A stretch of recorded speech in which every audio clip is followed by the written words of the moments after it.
Oke teman-teman sekalian, kita masuk ke part 7 ya teman-teman, soal wawancara P3K.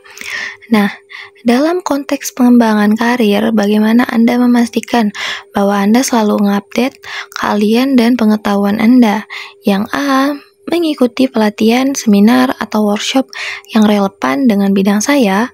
B, membaca buku, jurnal, dan publikasi terbaru untuk tetap terinformasi. Yang C, membangun jaringan dengan profesional di bidang saya untuk berbagi pengetahuan.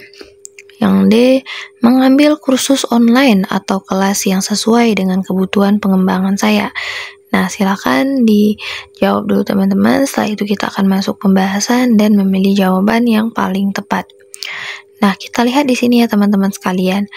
Dalam konteks pengembangan karir, nah bagaimana Anda memastikan bahwa Anda selalu update keahlian dan pengetahuan Anda? Nah, kita lihat ya teman-teman di sini ya, yang mana sih yang paling tepat ya teman-teman? Nah, di antara A, B, C, D ini baik semua ya teman-teman ya. Tapi kita harus lihat yang mana yang paling tepat. Artinya kita harus mencari poin 4 teman-teman dari A, B, C, D ini ya teman-teman sekalian. Nah, pertanyaannya di sini adalah bagaimana Anda memastikan bahwa Anda selalu mengupdate keahlian dan pengetahuan Anda? Kata kuncinya di sini dalam konteks pengembangan karir. Pengembangan, kita lihat di pilihannya yang mana tentang ada menyinggung hal tersebut. Yang paling benar itu adalah di D teman-teman, dengan mengambil kursus online atau kelas yang sesuai dengan kebutuhan pengembangan saya. Nah, lihat di sini sesuai dengan kebutuhan pengembangan saya. Jadi cocok dengan soal tersebut teman-teman sekalian. Oke, kita lanjut ke pertanyaan berikutnya. Menemukan sebuah kesenjangan antara hasil yang diharapkan dengan hasil yang dicapai. Bagaimana Anda berkomunikasi mengenai hal ini dengan tim Anda? A, mengadakan rapat untuk membahas kesenjangan tersebut dan mendiskusikan penyebabnya. B, meminta masukan dari anggota tim tentang alasan adanya kesenjangan. C, merumuskan solusi bersama-sama untuk mengatasi masalah tersebut. D, mengajukan rencana tindak lanjut untuk memastikan tujuan tetap dapat tercapai. Silakan dijawab dulu teman-teman. Setelah itu kita akan masuk dan memilih jawaban yang paling tepat.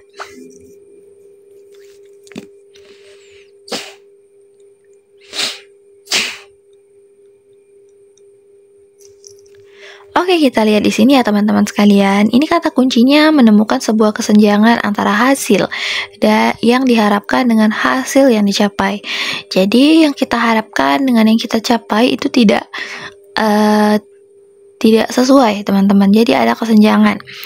Nah, bagaimana Anda berkomunikasi mengenai hal ini dengan tim Anda? Nah, silakan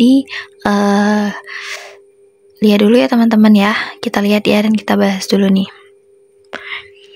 Kalau kita mengadakan rapat untuk memastikan kesenjangan tersebut, kalau kita mengadakan rapat untuk membahas kesenjangan tersebut dan mendiskusikan penyebabnya, bagaimana teman-teman? Ini kurang ada solusi ya, jadi kita skip yang A. Terus yang B, meminta masukan dari anggota tim tentang alasan adanya kesenjangan. Nah, ini kurang tepat juga teman-teman ya, hanya meminta masukan dari anggota tim. Terus yang C, merumuskan solusi bersama-sama untuk mengatasi masalah tersebut. Ini ada baiknya, tapi kita lihat yang D dulu ya teman-teman. Yang D, mengajukan rencana tindak lanjut untuk memastikan tujuan tetap dapat tercapai. Memastikan atau memajukan rencana tindak lanjut.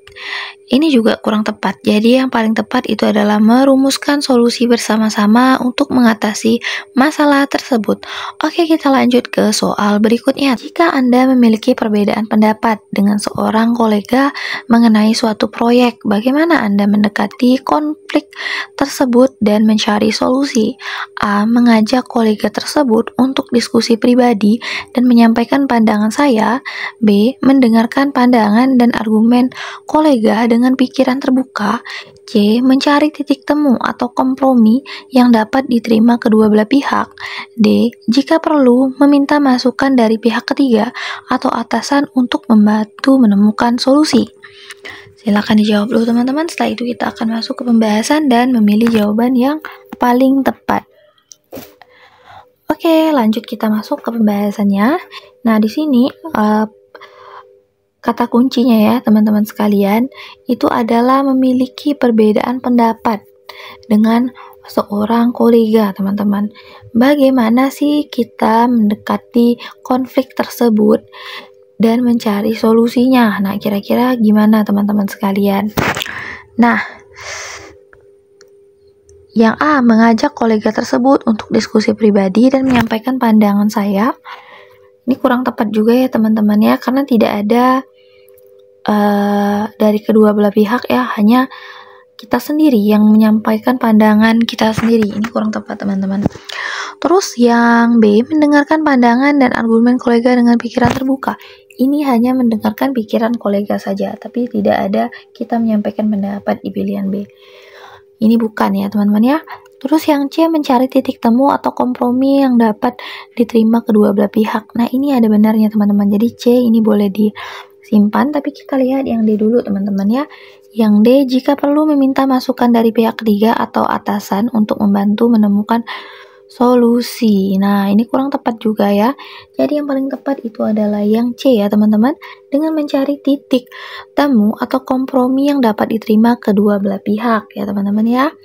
Nah, oke, lanjut kita masuk ke soal berikutnya. Ditugaskan untuk mengambil alih proyek yang bukan merupakan bagian dari tanggung jawab rutin Anda. Bagaimana Anda menyesuaikan diri dan menghadapinya? A, meminta sebuah dokumen dan informasi terkait proyek dari tim atau pihak yang terlibat sebelumnya. B, melakukan studi singkat untuk memahami tujuan, tantangan, dan sumber daya proyek. C, berkonsultasi dengan rekan kerja atau mentor untuk mendapatkan wawasan dan bimbingan. D, menyusun rencana kerja dan menetapkan prioritas tugas untuk memastikan kelancaran proyek. Silakan dijawab dulu teman-teman, setelah itu kita akan masuk ke pembahasan dan memilih jawaban yang paling tepat. Oke, kita lihat di sini teman-teman ya. Nah, kata kuncinya di sini adalah Anda ditugaskan untuk mengambil alih proyek yang bukan merupakan bagian dari tanggung jawab rutin Anda. Bagaimana Anda menyesuaikan diri dan menghadapinya, teman-teman sekalian? Nah, kira-kira bagaimana? Yang A, kita meminta semua dokumen dan informasi terkait proyek dari tim atau pihak yang terlibat sebelumnya. Nah, apakah ini benar teman-teman? Nah, ini kurang tepat ya, karena kita hanya meminta semua dokumen atau informasi, jadi tidak ada persiapan ya, dan tidak ada cara untuk menghadapinya bagaimana. Terus yang B, melakukan studi singkat untuk memahami tujuan, tantangan, dan sumber daya proyek. Ini kurang tepat juga. Terus yang C, berkonsultasi dengan rekan kerja atau mentor untuk mendapatkan wawasan dan bimbingan. Ini ada baiknya teman-teman, tapi kita lihat yang D dulu ya. Yang D ini menyusun rencana kerja dan menetapkan prioritas tugas untuk memastikan kelancaran proyek. Nah, ini juga bagus ya. Antara C dan D ini yang mana yang paling tepat teman-teman dan bisa menyelesaikan persoalan itu ya, dan bisa menyesuaikan diri dan menghadapi pada tugas yang diberikan itu. Nah, jadi yang paling benar itu D, teman-teman. Kita harus menyusun rencana kerja dulu dan menetapkan prioritas tugas untuk memastikan kelancaran proyek yang kita pimpin ya, teman-teman sekalian. Oke, kita lanjut ke soal berikutnya. Anda harus menghadiri suatu acara penting untuk mewakili tim Anda dalam waktu singkat. Bagaimana Anda memastikan Anda siap dan mewakili tim dengan baik? A, mengumpulkan semua informasi relevan tentang acara dan tujuan kehadiran tim di sana. B, mengkoordinasikan dengan anggota tim untuk mendapatkan bahan presentasi atau dukungan yang diperlukan. C, melatih diri dengan stimulasi atau latihan presentasi untuk memastikan kesiapan.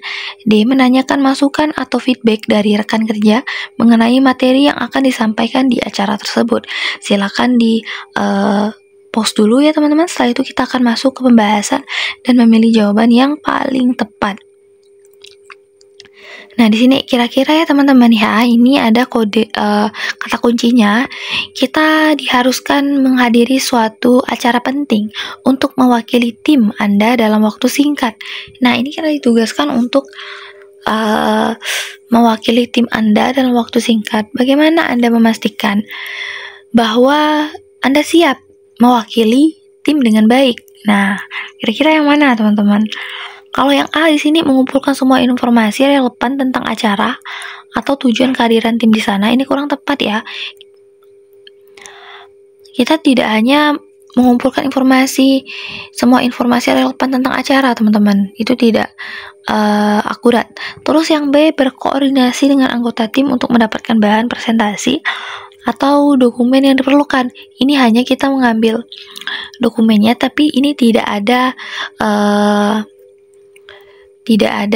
latihan, teman-teman, untuk menghadapi pada saat kita mewakili tim ya, teman-teman, pada acara tersebut. Terus yang C, melatih diri dengan simulasi atau latihan presentasi untuk memastikan kesiapan. Nah, ini baik, teman-teman, cuman kita lihat yang D, teman-teman sekalian. Yang D menanyakan masukan atau feedback dari rekan kerja mengenai materi yang akan disampaikan di acara tersebut. Antara C dan D, yang mana yang paling tepat, teman-teman sekalian? Nah, yang paling tepat yang itu adalah yang C, teman-teman. Dengan kita melatih diri dengan simulasi terlebih dahulu atau latihan presentasi untuk memastikan kesiapan, karena jika kita melatih diri, kita akan siap menghadapi dan mewakili tim kita dengan baik, teman-teman sekalian. Nah, mungkin hanya itu yang dapat saya jelaskan atau sampaikan. Ini sharing mengenai soal wawancara ya untuk seleksi P3K.